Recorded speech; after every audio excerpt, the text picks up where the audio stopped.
खाली टुकड़े टुकड़े गैंग मत बोलो, सरगना हूँ तो थोड़ा इज्जत दिया कर। कौन है ये टुकड़े टुकड़े गैंग? टुकड़े टुकड़े गैंग, टुकड़े टुकड़े गैंग, टुकड़े गैंग, टुकड़े Of course. Really? No. टुकड़े गैंग हम पहले हैं। बड़ी तकलीफ होती है जब आप योग्य हो, लोग आपकी योग्यता ना पहचाने। मंच पर जब आप नहीं पहुंचे, आप मेरा जाते हैं, आंख आपको ऐसे देख ऐसे रहे थे रुकाता है, आपको नहीं बुरा लगा।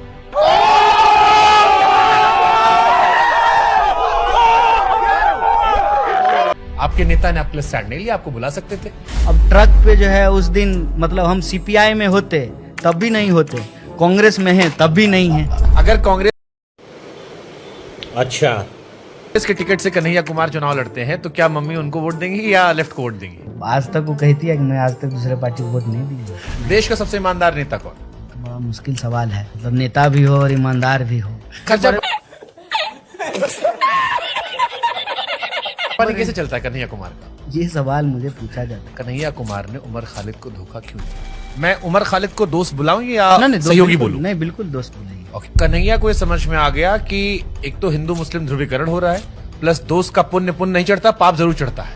और जिस घटनाओं में वो लोग गए हैं, अगर नाम जुड़ेगा तो पॉलिटिकल छवि पे नुकसान हो जाए। अच्छा, इससे बड़ा पॉलिटिकल 7 बार बोल रहे हैं, पढ़ने निकले वाले छात्रों को राजनीति से दूर रहना चाहिए, हैं? अबे पढ़ाई लिखाई में ध्यान लगाओ, IAS बनो और देश को संभालो। छवि को फायदा हो रहा है कि क्या बोला तूने? क्या बोला तूने? क्या बोला तूने?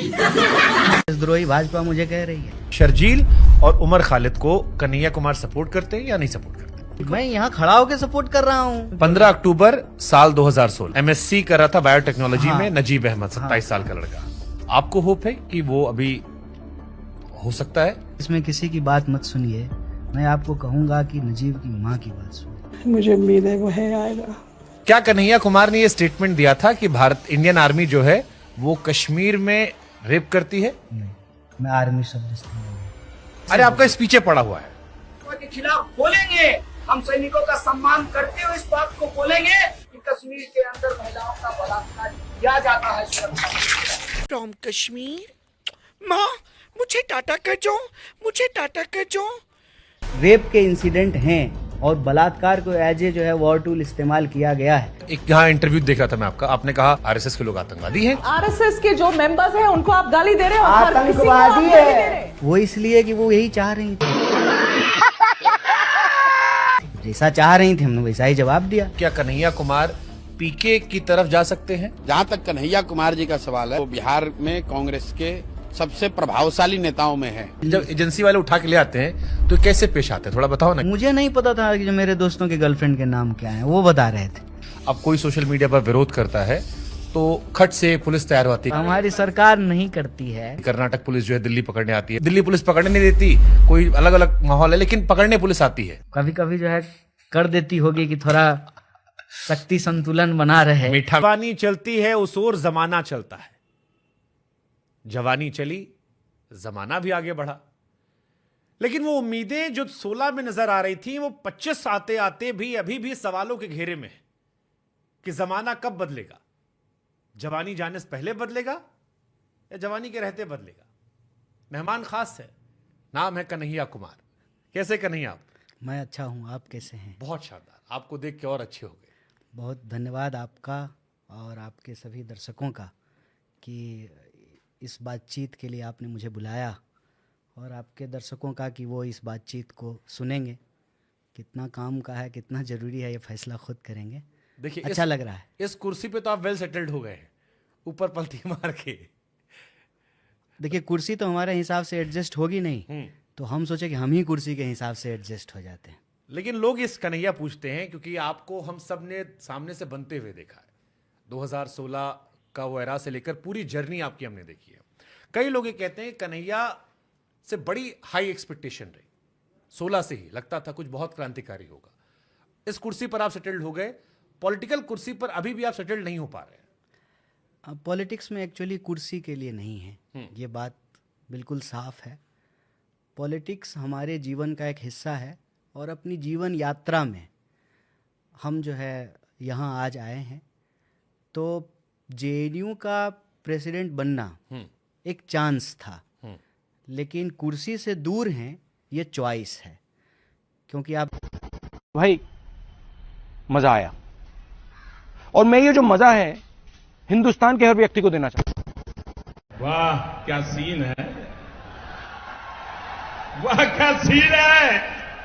आप जानते हैं कि अभी जो मौजूदा रिजीम है वो ज़्यादा शर्त नहीं रखती है आपके सामने कुर्सी देने के लिए।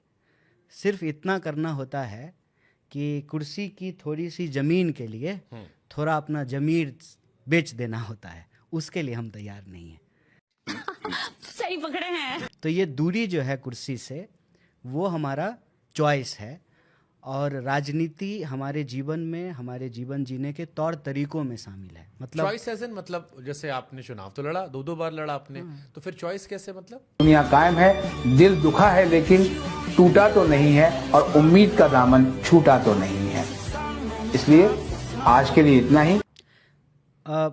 मेरा राजनीति को लेकर के हमेशा से ये कहना है कि राजनीति व्यक्तिगत नहीं होनी चाहिए, और राजनीति व्यक्तिगत होती भी नहीं है। राजनीति आपके जीवन का, आपके पैदा होने से पहले बहुत सारी चीज़ें तय करती है। मसलन कि जब मैं अपनी माँ के गर्भ में था तो मुझे तो नहीं मालूम था ना कि मेरा जाति क्या होगा, मेरा धर्म क्या होगा, मेरा लिंग क्या होगा। ये तो एक महत् संयोग है। लेकिन इस देश में पैदा होते ही जो 3 प्रमुख चीज़ है, एक लिंग, जाति और धर्म, उस पर सबसे ज़्यादा राजनीति होती है। तो राजनीति आपके पैदा होने से पहले शुरू हो जाती है। दूसरा कि किसको पोलियो का टीका मिलेगा, किसको पोलियो का टीका नहीं मिलेगा, ये फैसला भी सरकारें करती हैं। हमारी माँ जब मैं गर्भ में था तो क्या खाना खाएंगी, उसका क्या न्यूट्रिशन वैल्यू होगा, ये जो है हमारे परिवार के औकात पे निर्भर करता है। तो राजनीति एक ऐसी चीज़ है ना जिसकी यात्रा आपके जन्म लेने से पहले शुरू हो जाती है। तो मैं इसको जब जीवन यात्रा के तौर पे लेता हूँ तो राजनीति में शामिल या राजनीति जिसको प्रभावित कर रही है सिर्फ वो चंद लोग नहीं हैं जो कुर्सी पे बैठते हैं या कुर्सी पाने के लिए संघर्ष कर रहे होते हैं। हर वो व्यक्ति चाहे अनचाहे उसके जीवन के हर फैसले राजनीति के द्वारा लिए जाते हैं। जैसे आप ही आज यहाँ बैठे हुए हैं, इसमें राजनीति का एक बहुत बड़ा योगदान है। मसलन मान लीजिए कि आप कहीं पढ़ने के लिए गए होंगे तो वहाँ पे माहौल क्या होगा, वहाँ पे फीस क्या होगा, वहाँ पे जो है कौन सी चीज़ें पढ़ाई जाएंगी, कौन सी चीज़ें नहीं पढ़ाई जाएंगी, पढ़ करके जब आप बाहर निकलेंगे तो आपको कैसी नौकरियाँ मिलेंगी, ये सब नीतियों का निर्धारण राजनीति से होता है। तो राजनीति को मैं कभी भी व्यक्तिगत तौर पे नहीं देखता हूँ, ये एक सामूहिक फैसला है और ये जीवन यात्रा का एक महत्वपूर्ण हिस्सा है जिससे आपका जीवन प्रभावित होता है। तो चांस ये था कि मैं पढ़ने के लिए JNU गया था PhD करने के लिए, और PhD करके मुझे मास्टर बनना था, मुझे कॉलेज की नौकरी करनी थी। लेकिन चांस ये है कि आप जो सवाल बोलते हैं, करते हैं, लोगों से मिलते हैं, जुलते हैं, कुछ को आप प्रभावित करते हैं, कुछ से आप प्रभावित होते हैं। अरे कुछ मराठी लोगों से सुन करके हम मराठी सीख रहे थे, जैसे कि मला मराठी 8-9 इतना तो हम सीखे हैं उनके साथ, और कुछ वो हमारे साथ मिल करके हमसे भोजपुरी सीख रहे थे, मैथिली सीख रहे थे। तो आप एक दूसरे को प्रभावित करते हैं। फिर जो है आपके पॉलिटिकल डिसीजंस बनते हैं, आप सही गलत का फैसला करते हैं, आपका एक पक्ष बनता है।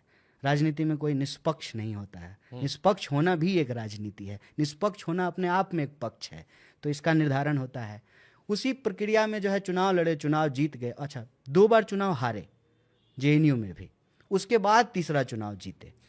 तो जब चुनाव लड़ रहे थे तो इसलिए ये सोच के नहीं लड़ रहे थे कि किसी दिन जो है शुभंकर जी मिलेंगे और जो है उनसे पॉडकास्ट होगा। जीवन की यात्रा है, आज ये हो रही है। तो वहाँ लड़े, फिर रिजीम बदली थी, नई सरकार आई थी, सरकार को उंगली उठाने वाले लोग पसंद नहीं थे और उन्होंने मोहब्बत में जो है कहा कि कारावास का दर्शन कर लो। हालांकि कोई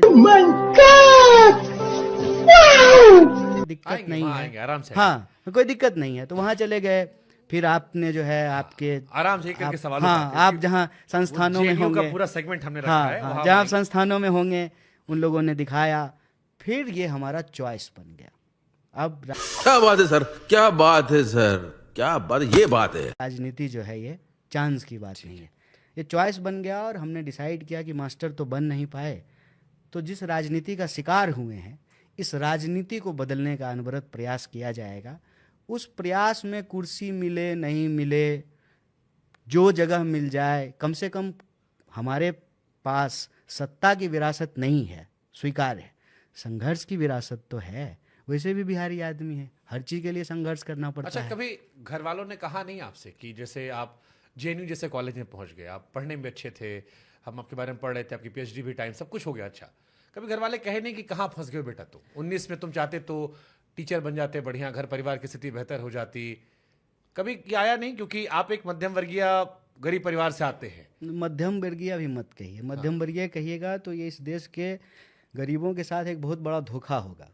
80 करोड़ लोग 5 किलो अनाज ले रहे हैं, उनको गरीब कहिए, मध्यम वर्गीय कह करके छलावा। तो चलिए, आप एक गरीब परिवार से आते थे, गरीब परिवार चाहता है कि स्थिति थोड़ी बेहतर हो जाए, माँ बाप चाहते हैं कि भैया लड़के की नौकरी लग जाएगी, ब्याह हो जाएगा, माँ बाप कम से कम ऐसे सोचते हम भी यही चाहते, हाँ। हम भी यही चाहते थे, हम इसको आपके सामने स्वीकार करते हैं। मेरे सपने बहुत बड़े नहीं थे, बिल्कुल साधारण छोटा सा, जो हर किसी का होता है कि पढ़ाई लिखाई ख़त्म करें, नौकरी मिले, एक अच्छी सी बीवी हो, घर हो, गाड़ी हो, हनीमून मनाने के लिए जो है कहीं बाहर जा पाए, नहीं कहीं तो बस सही पकड़े हैं। कहीं चले जाएं, देशे में चले जाएं। मतलब एक सुखद जीवन जिए जो हमारे माँ बाप नहीं जी पाए हैं, उससे बेहतर हम अपनी जिंदगी हमारे इसको मजाक में कहते हैं कि आपकी तनख्वाह तय करती कि आप वैष्णो देवी जाएंगे या स्विट्जरलैंड। ठीक ही बात है, बिल्कुल ठीक कि बात आपकी है। नौकरी कैसी लगी? तो आप हाँ। तो जेएनयू गए थे, तो ये जब जेएनयू में आपकी नेतागिरी शुरू हुई तो कभी घर से आया नहीं? क्योंकि आमतौर पर मिडिल क्लास फैमिलीज या लोअर मिडिल क्लास फैमिली डरते हैं कि इतना नेता ही क्यों कर रहे हो। नहीं, ये मुझे भी नहीं पता था और मेरे घर वालों को भी नहीं पता था। ये तो एक बहुत साधारण बात है ना कि आप कॉलेज में पढ़ते हैं, आपका एक पॉलिटिकल पक्ष होता है, तो स्वाभाविक रूप से आपका पक्ष होगा तो कोई आपका विपक्ष होगा।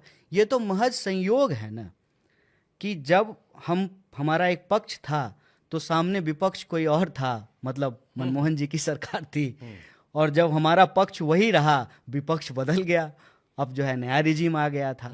तो यूनिवर्सिटी में उम्मन क्या होता है, आप सरकार से सवाल पूछते हैं, आपके मुद्दे होते हैं, आपकी कुछ मांगे होते हैं, आप धरना प्रदर्शन करते हैं, हड़ताल करते हैं, भूख हड़ताल करते हैं। ये तो नहीं होता है ना कि कुछ स्टूडेंट को पकड़ करके जेल में डाल देंगे। ये बहुत, मतलब हम ये नहीं कह रहे हैं कि हुआ नहीं है, हुआ होगा इतिहास में, लेकिन ये अनप्रेसिडेंटेड है, ऐसा प्रेसिडेंस नहीं है। नेता लीडर सब समझते हैं कि अरे ठीक है, कॉलेज के बच्चे हैं, कुछ मांग रहे हैं, चलो कुछ दे दो, कुछ समझा दो। मतलब इतना बड़ा कोई नेशनल इंटरनेशनल डिबेट होने लगे देश में, ऐसा तो कोई नहीं समझते थे। तो जब तक जेल नहीं गए तब तक माँ बाप भी कुछ नहीं कहते थे, ठीक है। और जब जेल चले ही गए तो जब हम कह रहे हैं कि जो राजनीति हमारे साथ खेल की है उस राजनीति को बदलेंगे, तो ये संस्कार तो हमको उसी मिट्टी से आया है ना।